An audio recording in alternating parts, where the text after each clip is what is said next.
In part 11 of the 2024 Miami Hurricanes opponent preview series, I will preview the Wake Forest Demon Deacons, our opponent at Hard Rock Stadium on November 23rd in the home finale. Oh, fantastic. For years, many have predicting that Wake Forest would face challenges, lack of talent, tough schedule, too many weaknesses, and so on. And for years, a bunch of Demon Deacon fans would criticize the pundits for not showing enough respect. And it was quite entertaining. Look, the pundits are going to get criticism from every fan base at some point, no matter how you cut it. But if the Wake Forest fans want to engage and get all defensive, that's fine.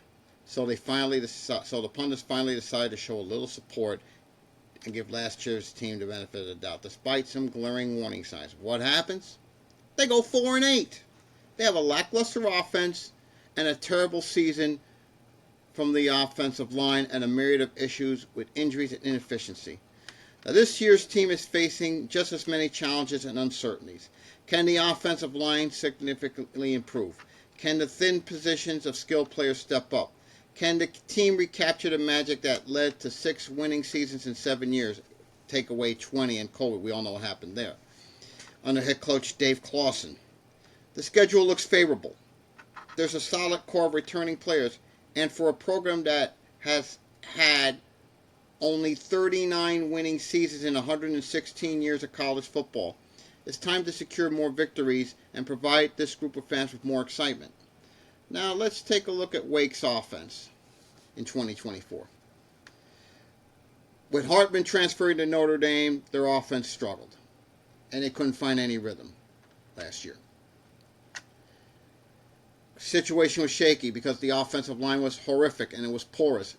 They allowed consistent pressure on the quarterback. The running game faltered. It ranked among the worst in the ACC.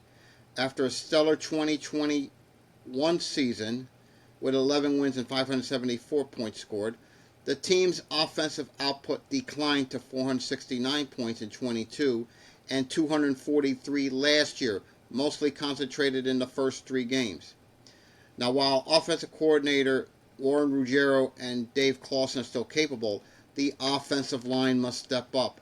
With a solid left tackle in Devontae Gordon, the rest of the front 5, mostly upperclassmen, need to provide better protection for the backfield. The hope lies in transfer Hank Backmeyer's ability to ignite the downfield passing game. The Demon Deacons have historically excelled in yards per completion, but last year saw a dip to 12.221 yards. Backmeyer or senior Michael Kern must elevate that passing attack. Now they lose key receivers like Jamal Banks, Keyshawn Williams, and Wesley Grimes, and that's a big blow.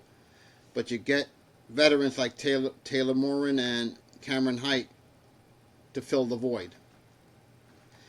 And you add Desmond Claiborne and Tate Carney, which will be crucial in the running game after Justin Ellison left for Bloomington to be with Indiana. Now let's take a look at Wake's defense. It shows some promise in 23. Now, while not impenetrable, Wake Forest defense is reliable, especially when the offense is in sync. This season, the defensive line might even be a strength, believe it or not. Jasheen Davis is a standout pass rusher in the conference with 7.5 sacks and 17 tackles for loss last year. Kendron Wayman holds his own on the other side, while Kevin Pointer and Bryce Gaines anchor the interior. There's some solid depth on the defensive line. Dylan Hazen is the linchpin of the linebacker unit. He led the team with 86 tackles and 8.5 tackles for loss. Branson Combs adds depth and playmaking ability. The secondary needs to step up, though, with Capone Blue adding playmaking ability at corner, and safeties Nick Anderson and Evan Slouch transitioning to starting roles. Let's look at Wake's special teams this year. Their kicking game needs improvement, as Matthew Dennis struggled last year, going 14 of 20 on field goals and 20 of 21 on PATs after a strong performance in 2022. Tyler Black and Caleb Carlson are vying for the starting role, while Ivan Moore remains a reliable punter in his 5th season. Wake's return game is strong, with Morin and Claiborne handling punts and kickoffs. Now, when I look at the schedule, prediction, and from a Canes perspective, Looking the 2020 Wake Forest offensive line struggled with an average of 3 sacks a game. In 21, their line improved slightly, allowing 2.57 sacks per game.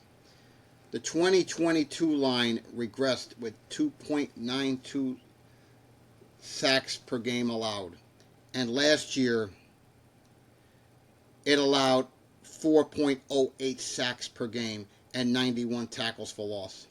The success of the offense hinges on the performance of the front five, with Devontae Gordon holding it down at left tackle. The pressure's on Eric Russell to step up. If Russell can elevate his game, Wake Forest has a chance to excel. Wake's crucial matchup will be against Virginia on September 7th. Last year, the Demon Deacons had a strong start at 3-0, but not much success after that.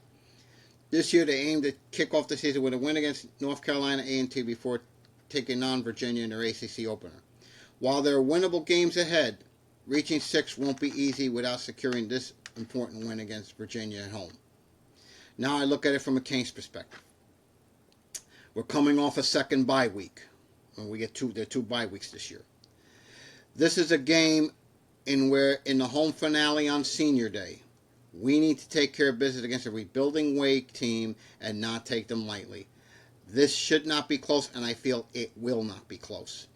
The Canes should and likely will win this game rather easily, and I think we'll see the backups late in the third and all of the fourth. My prediction for Wake Forest in 2024 is 4-8. In the 12th and final part of the Miami Hurricanes 2024 opponent preview series, I'll preview the Syracuse Orange.